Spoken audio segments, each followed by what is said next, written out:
Lilia sekuthiwani bathini manje ngafika kama anti-business zone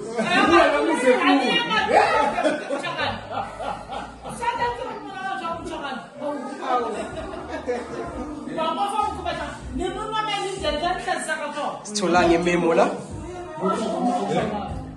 abakhululeka kasekopa yayo mama kumele thina nje akwado lapho jamela unomthanda ukulethela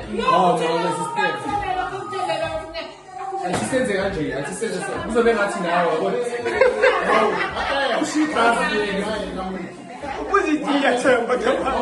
hawu mina ngiyathoka wena eshop uyicash mina ngiyathenga ufika ngiyabulisa kumele ngibulise ngesizulu umzulu ngizobulisa isizulu lawo nje accommodate umuntu hayi kufuze yini